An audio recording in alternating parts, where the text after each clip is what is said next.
The moment the words left Don Beltran's lips, the cold, calculated plan to sell my wife and our young son to a coffee plantation 300 miles away, I knew the time for praying was over.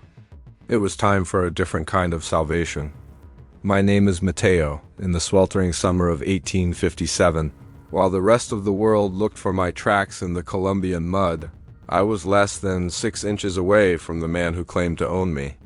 For 168 hours, I lived as a ghost. I disappeared into the very skeleton of the mansion I had built with my own sweat and blood. I wasn't running. I was listening. I was waiting for the one secret that would buy my family's life and burn Don Beltran's empire to the ground. But to understand how I became a shadow, you have to understand the tools I was given long before I entered those walls. I was born in 1831 on the sprawling Arboleda estate, a place where the air was thick with the scent of sugarcane and the stench of injustice. My father, Joaquin, was a man of immense strength and gentle eyes who vanished from my life when I was only 5. They told my mother he was crushed instantly when a massive harvest wagon collapsed on him. No one checked the axles. No one asked why the equipment was rotting. In the eyes of the law, Joaquin was just a broken tool, not a human being. My mother, Isabella, was different. She was a house servant with a dangerous gift. She could read. She had been taught in secret by an old Spanish widow who believed every soul deserved the word of God late at night. While the overseers patrolled the perimeter with hounds, Isabella would trace letters into the dirt floor of our cabin by the dim glow of a stolen candle. "Knowledge is the only chain they cannot forge, Mateo," she would whisper, her voice tight with the fear of being caught. "Learn how the world works, how men think, and how their houses are built. One day, it will be the difference between a grave and a future." I absorbed it all. By 10, I was apprenticed to Tiago, the master carpenter. Tiago was 60, his hands gnarled like the roots of an ancient cedar, but he saw things others ignored. He didn't just see wood and nails. He saw systems. He taught me that every grand house has a second, secret life, a collection of gaps, crawl spaces, and hollows where the structure breathes. "A house hides what it knows, Mateo," Tiago told me as we repaired the parlor floor. "If you know the hollows, you own the house." I didn't know then that I would eventually use those hollows to hold my breath while the man I hated slept inches away. Every floorboard that didn't creak, every door that swung silently on its heavy brass hinges, was the result of my hands.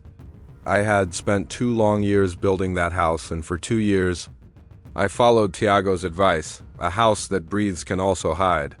Behind the heavy mahogany paneling of Don Beltran's private study, I had engineered a space that existed on no blueprint. It was a narrow, vertical sliver, barely wide enough for a man to stand, running from the foundation crawl space to the attic vents. I had disguised the entrance behind a swinging bookcase that required a specific, hidden latch to release a latch disguised as a decorative rosewood carving. To the world, it was just a library of stolen knowledge. To me, it was a sniper's nest for the soul, a place where slave revenge would finally take root. Then came the night the world ended. I was finishing a minor repair on the veranda when I heard Beltran's voice drifting through the open window, carried by the humid Georgia breeze. He was speaking to a notorious slave trader from the coast. "The woman, Elena, is still young and healthy. She fetch a high price in the port markets," Beltran said, his voice as casual as if he were discussing a crop of cotton. "And the boy, Gabriel, is strong for his age. We'll separate them tonight. Mateo is becoming too proud, too capable. I'll sell him to the deep mines in the south. Let the earth finally swallow his arrogance." My blood turned to liquid ice. They were going to tear my heart out and call it business. I had no weapons, no army, and no allies who could fight a man like him. All I had was the house. That night, when the moon was hidden by thick, suffocating clouds, I didn't run for the woods. I didn't seek the swamp. I walked into the big house, moved the bookcase, and vanished into the cedar frame. The 168 hours of silence had begun. The first 24 hours were a brutal test of the human spirit. The air inside the wall was stagnant, tasting of dry sawdust and old insulation. I could hear the search parties outside, the frantic baying of hounds and the angry shouting of the overseers. They thought I had bolted for the Savannah River. They thought I was miles away, shivering in the brush. Little did they know I was sitting right behind the portrait of Beltran's grandfather, watching the room through the tiny, drilled holes in the painted eyes. I could hear Beltran pacing his study, his boots thumping like a rhythmic heartbeat on the floor I had polished. He was furious, not because he missed a human life, but because my disappearance had robbed him of the profit my sale would bring. But then, late into the first night, the heavy front door opened. A man I didn't recognize entered the study. He didn't look like a traitor. He looked like a high-ranking government official, his face pale and nervous. Beltran locked the door with a sharp click. I pressed my ear to the wood, the rough grain biting into my skin. "Is it done?" the stranger asked. Beltran chuckled, a sound like dry leaves skittering on a grave. "The documents are forged. The governor will never know where the missing gold really went." My heart stopped. I had been in the wall for only 12 hours, and I had already found the first crack in the master's armor. But then the stranger stopped talking. He looked directly at the wall where I was hiding. "Do you hear that, Beltran?" he whispered, his eyes narrowing. "It sounds like ... breathing." Don Santino, the local magistrate, was a man who wore his morality like a starched, collar-stiff, white, and suffocatingly clean. But as he stared at the mahogany wall, only inches from my face, I saw the sweat bead on his upper lip. He wasn't looking for a slave. He was looking for his own conscience. Beltran waved a hand dismissively, the smell of his expensive brandy drifting through the eye slits of the portrait. "It's an old house, Santino. The cedar expands in the Georgia heat. It groans like the people who built it." Beltran chuckled, a sound that made my skin crawl. "Besides, the hounds are miles away by now. My overseers will find Mateo in the swamp, or they'll find his bones. Either way, he is no longer a concern." Santino didn't look convinced, but the lure of the stolen gold was stronger than his suspicion. He turned back to the desk, and I finally allowed a sliver of air to enter my lungs. My heart felt like a drum in a cathedral, deafeningly. Loud in the silence, the secret they discussed was far darker than simple theft. It wasn't just gold they had taken from the governor's treasury. They had pinned the crime on a man named Don Rodrigo, a rival landowner who had spoken out against Beltran's cruelty. Rodrigo was currently rotting in a cell in Augusta, awaiting a rope, all because of documents Beltran had forged in this very room. I watched through the tiny holes as Beltran pulled a heavy iron lockbox from a hidden, floor-safe safe I had installed myself 3 winters ago. He didn't know I had filed down the internal tumblers. He didn't know I had a second key, a duplicate I'd forged from a wax impression, tucked into my waistband alongside my mother's Bible dot. As the night deepened into the second day, the physical toll began to set in. My legs were cramping into knots. My throat felt like it had been scraped with dry sand. Thirst was a predator gnawing at my focus, but the physical pain was nothing compared to the emotional agony that followed. Through the thin laths of the wall, I heard a door open in the adjacent hallway. Then I heard the one sound that almost broke my resolve. Elena, my wife, was being dragged into the study. I could hear her muffled sobs, the sound of her knees hitting the hardwood floor. Beltran's voice dropped to a low, menacing purr. "Tell me where he went, Elena. Tell me where Mateo is hiding, and I might let you keep the boy for 1 more week." "I don't know." "Master," she gasped, her voice thick with a terror that ripped through my chest. He didn't say a word. He just vanished. I wanted to scream. I wanted to burst through the paneling and wrap my hands around Beltran's throat. But I knew if I moved now, we all died. I was a ghost, and a ghost's only power is the truth it carries. I watched Elena's shadow move across the floor as Beltran grabbed her chin. "You have until the 7th day, he hissed. "If he isn't found by then, you and Gabriel go to the traders, and I will make sure the man who buys you is a monster." He threw her out of the room and slammed the door. The silence returned, heavier than before, but it was interrupted by a new sound. A scratching. Not from the room, but from inside the wall with me. Something was moving in the dark, higher up in the vents, and it was coming down toward my head. The scratching grew louder, a frantic, rhythmic scraping of claws against the dry cedar. My heart hammered against my ribs, each thud feeling like it would crack the very timber I was leaning on. I braced myself, expecting the bite of a copperhead or the sting of 1,000 spiders. Then a heavy, furry weight dropped onto my shoulder. It was a rata, massive, bloated creature that thrived on the filth of the Arboleda Foundation. It scurried across my neck, its cold, wet nose brushing against my ear. I squeezed my eyes shut, my jaw locked so tight my teeth threatened to shatter. I couldn't flinch. I couldn't breathe. One muffled sound, one involuntary shudder against the lath and plaster, and the guards outside would be ripping the wall open with axes. The rat lingered, its tail flicking against my cheek before it vanished back into the shadows of the vents. I was a ghost, and even the vermin didn't fear me. By the dawn of the fourth day, my body was a landscape of fire. My joints felt like they had been fused with hot lead, and the thirst was no longer a dull ache, it was a screaming demand. I had a small canteen of water and a few pieces of dried corn hidden in my pouch, but I had to ration them like gold. Every swallow was a calculated risk.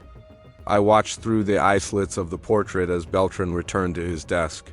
He looked tired, his eyes bloodshot from a night of heavy drinking and paranoia. He wasn't just looking for me anymore. He was looking for a way to erase the trail of his crimes. The secret I had overheard about the forged documents was only the beginning. As the sun climbed higher, casting long, accusing shadows across the study floor, Beltran received another visitor. It was the plantation overseer, a man named Mendoza, whose whip had left permanent maps of misery on the backs of half the people on the estate. Mendoza didn't bother with pleasantries. "The men are talking, Beltran," he growled, spitting a wad of tobacco onto the polished floor. "They say Mateo didn't run. They say he's a duppy of spirit and that he's still here, watching us. The fields are quiet. Too quiet. If we don't catch him soon, there's going to be a riot." Beltran slammed his fist onto the mahogany desk, the inkwell rattling. "Then give them something else to think about.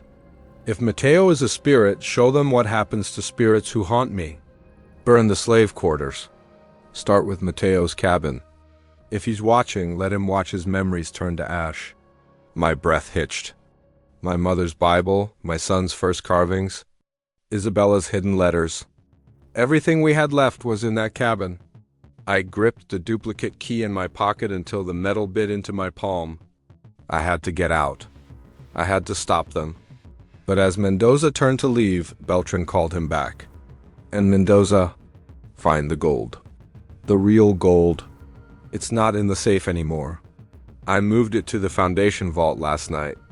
If the riot happens, we take the chest and we leave for the coast. Everyone else can burn the Foundation vault. The space directly beneath my feet. I knew that vault. I had reinforced the brickwork myself, but as I shifted my weight to look down through a gap in the floorboards, a floorboard beneath my heel one I hadn't touched in days gave way with a sickening loud crack. Beltran froze. He didn't move a muscle. Slowly, his hand reached for the silver-handled pistol sitting on his desk. He didn't look toward the door. He looked directly at the wall behind the portrait. Directly at me. Beltran didn't hesitate. He didn't ask who was there. He simply raised the silver-handled pistol and fired. The roar of the black powder was deafening in the confined space of the study, and even louder inside the hollow of the wall. The lead ball ripped through the mahogany paneling just inches above my head, splintering the ancient cedar and filling my small hiding space with a cloud of choking dust and the acrid smell of sulfur. I didn't move. I didn't even blink. I stood like a statue carved from the very shadows I occupied. "I know you're in there, you cur." Beltran screamed, his voice cracking with a mixture of terror and predatory rage. He began to reload the pistol, his hands shaking so violently that the ramrod clattered against the barrel.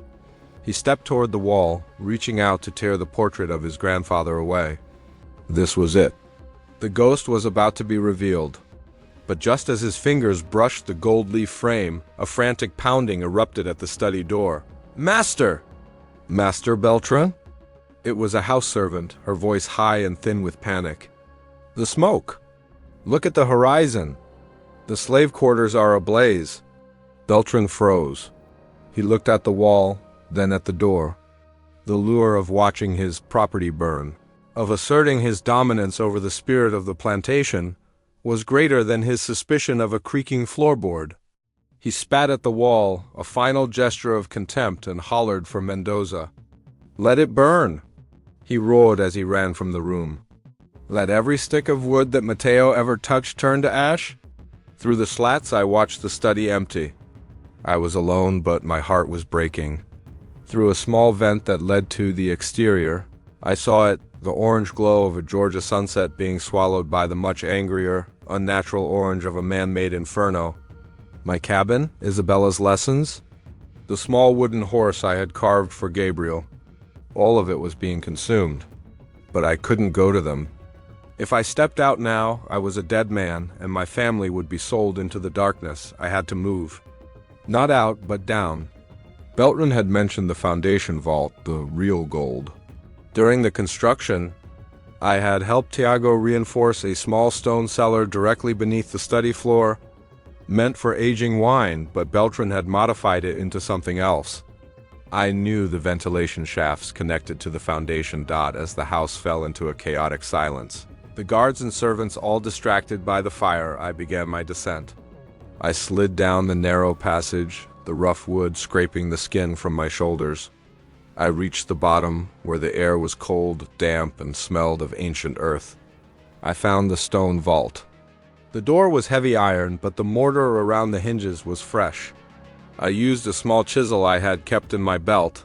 Working with the desperate speed of a man whose world was on fire, the stone gave way. I pulled the heavy door ajar and peered inside. There were no bags of gold.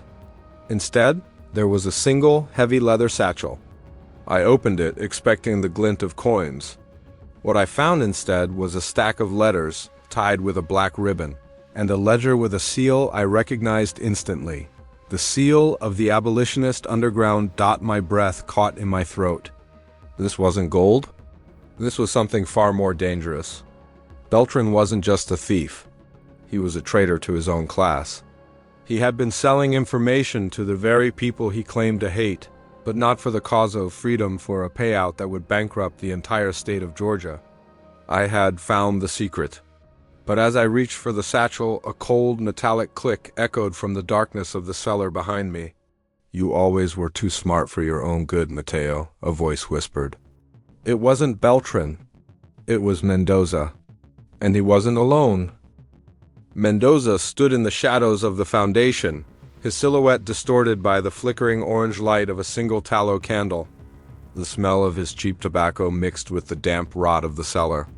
He didn't look like a man who had just caught a runaway. He looked like a man who had just won the lottery. I knew the hounds were useless, Mendoza rasped, his voice a low, gravelly vibration. Hounds look for tracks in the mud. I look for the way a house shifts. I heard you behind the parlor walls 2 days ago, Mateo. I just waited for you to find the prize. He stepped closer, the candlelight reflecting off the serrated edge of a heavy hunting knife. He didn't care about the fire raging above.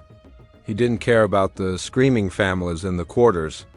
He wanted the leather satchel in my hands. He knew Beltran was a dead man walking, the magistrate, the governor, and the underground would all want his head once the secrets were out. Mendoza didn't want justice. He wanted a ticket to a new life in Havana, and those letters were his currency. Give it to me, boy, Mendoza hissed, extending a calloused hand.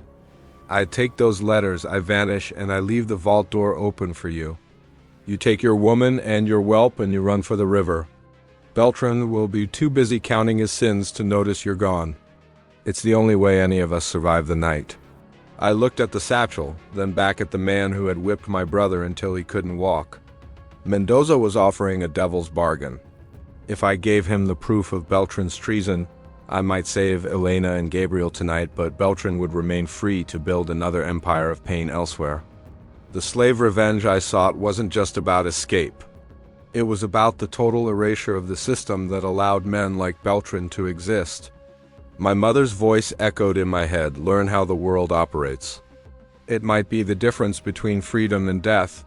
You're not going to Havana, Mendoza, I said, my voice steady despite the adrenaline screaming through my veins. I tightened my grip on the heavy iron chisel. Mendoza chuckled, a dry, rattling sound. And who's going to stop me? A ghost?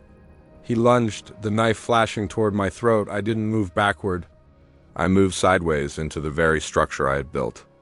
I knew that the foundation pier behind me was a breathing pillar hollow to allow air to circulate. I slammed the chisel into a specific notched joint I had carved 3 years ago as a structural secret. With a groan of shifting stone and the screech of wood under pressure, the overhead floor joists, the very floor of Beltran's study shuddered. A heavy beam, weakened by the dry rot I had hidden during construction, gave way. It didn't collapse the house, but it swung down like a giant's hammer. It caught Mendoza across the chest, pinning him against the damp stone wall with a sickening thud. The candle fell, sputtering out in the mud. In the sudden, absolute darkness, I heard Mendoza's ragged, wet gasps. I reached down, grabbed the satchel, and felt my way through the crawl space. But as I neared the exit to the outside world, a new sound drowned out Mendoza's groans. It was the sound of 100 voices, angry, desperate, and unified. The riot had begun, but it wasn't headed for the river. The mob was heading straight for the big house, and Beltran was standing on the veranda with a torch in one hand and a rifle in the other. I emerged from the crawl space, gasping as the humid night air hit my lungs. It tasted of smoke and liberty. The sky was a bruised purple, illuminated by the flickering orange glow of the dying quarters. But the silence I had lived in for 168 hours was gone, replaced by a roar that shook the earth. It wasn't the sound of a panicked herd. It was the sound of a reckoning. Hundreds of enslaved people-men with scythes, women with torches, children with stones had surrounded the big house. They were a sea of shadows, their faces etched with decades of stolen life and unearned pain. High above them, on the grand white veranda I had painted myself, stood Don Beltran. He looked like a cornered rat dressed in silk. He held a torch in one hand, the flame dancing wildly in the wind, and a long-barreled rifle in the other. He was screaming, his voice cracking against the tide of the mob. "Back! Get back, you animals! I'll burn this whole estate to the ground before I let you touch a single stone." But the people didn't flinch. They had already seen their own homes burned tonight.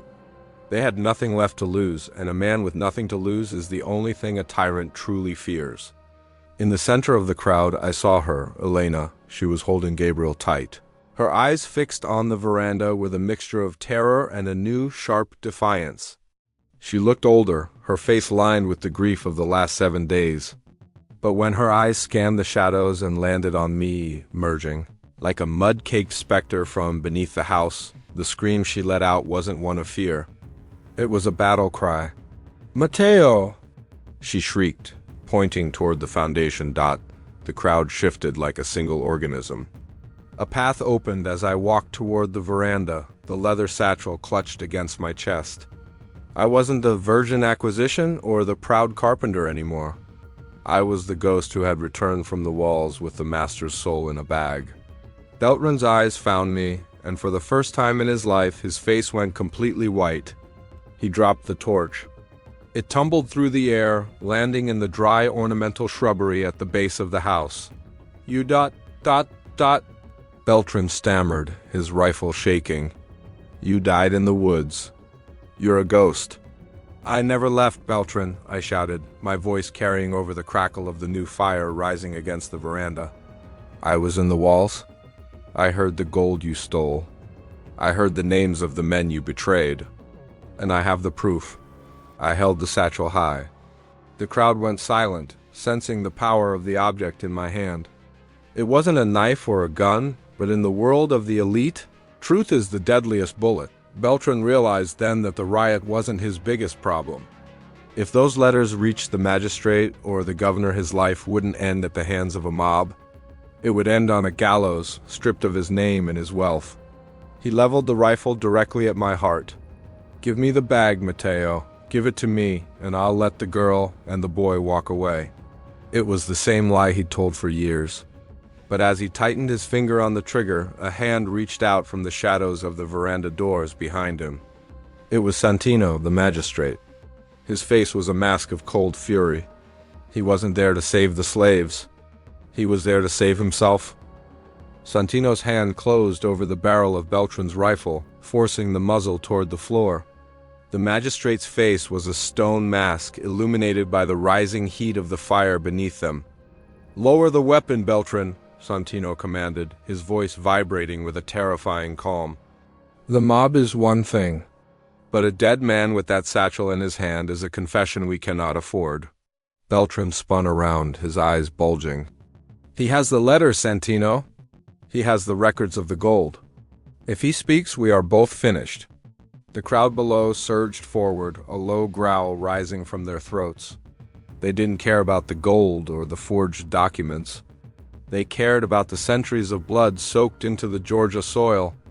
I stood my ground, my feet planted in the dirt, the satchel feeling heavier than the stones I had used to build the house. I looked at Santino, a man I had once thought was merely a bystander to Beltran's cruelty. Now I saw the truth. He wasn't stopping the execution out of mercy. He was stopping it to preserve the secret. "The secret isn't just yours, is it, Santino?" I shouted, my voice cutting through the crackle of the flames. I reached into the bag and pulled out the top ledger. The seal wasn't just the underground's. It was stamped with the magistrate's own crest. "You didn't just know about the treason. You provided the names. You sold the safety of the state to line your own pockets?" The silence that followed was absolute. Even the fire seemed to hush. The magistrate's eyes flickered a brief, jagged spark of fear. The slave revenge was no longer just about one master. It was about exposing the entire rot of the ruling class.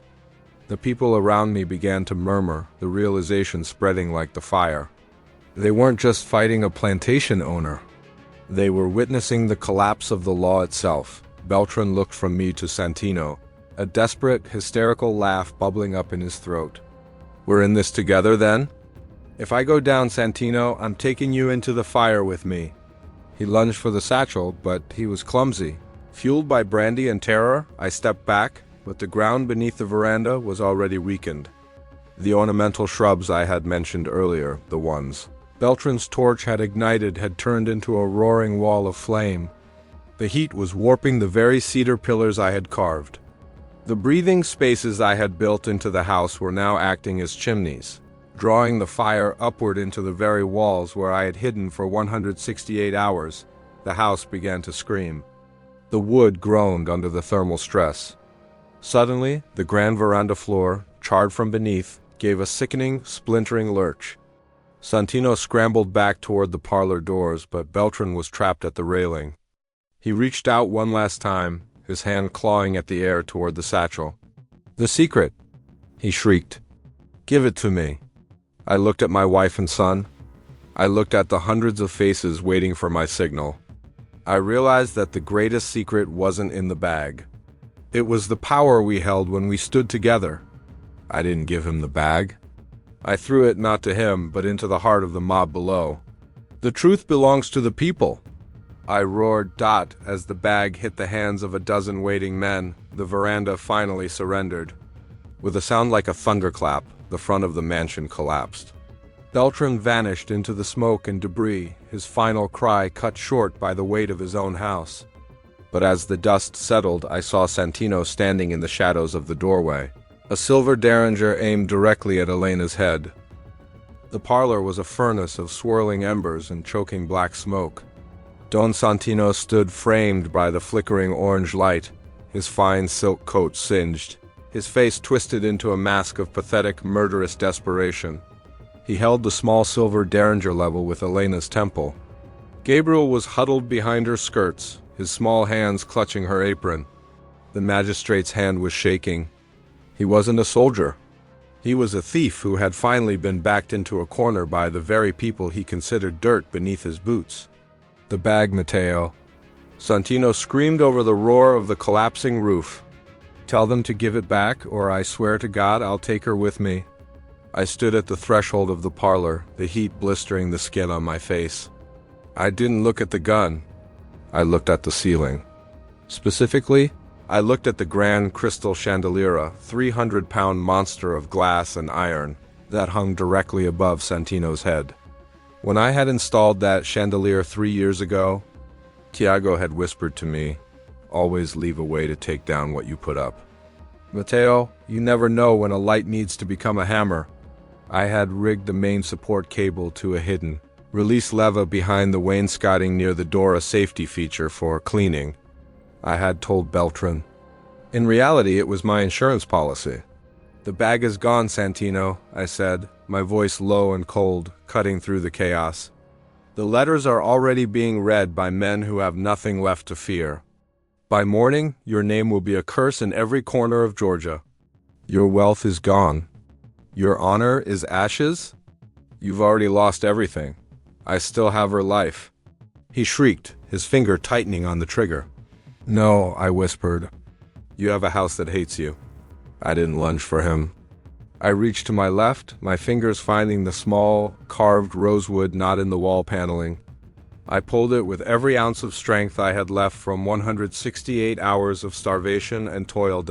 There was a sharp, metallic ping, the sound of a heavy iron pin shearing off. The chandelier didn't just fall.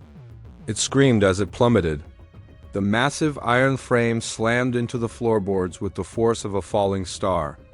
The impact didn't kill Santino, but the sheer weight of the glass and metal pinned his legs and shattered the floor beneath him. The derringer went off, the bullet burying itself harmlessly into the ceiling. Elena didn't wait. She grabbed Gabriel and sprinted toward me, leaping over the debris. I caught them in my arms, the smell of smoke and sweat the sweetest thing I had ever known.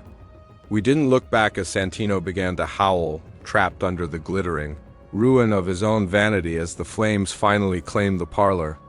We ran from the mansion just as the main supports gave way. The Arboleda estate, the monument to our misery, folded in on itself in a spectacular eruption of sparks and thunder. The crowd fell back, the orange light reflecting in 1,000 pairs of eyes that were finally, legally, and spiritually free. The secret I brought back after 168 hours didn't just destroy Dom Beltran, it liquidated his entire world. The letters were delivered to the governor's rivals, triggering a scandal that stripped the elite of their land and their power. But for us, the victory wasn't in the ledgers. It was in the dawn. As the sun rose over the Savannah River, we weren't running. We were walking. My mother's Bible was tucked in my belt, and my family was at my side. I had spent 7 days as a ghost, living in the dark, listening to the rod of the powerful. But as I looked at the ashes of the big house, I realized I would never have to hide again. The ghost was gone. The man was free.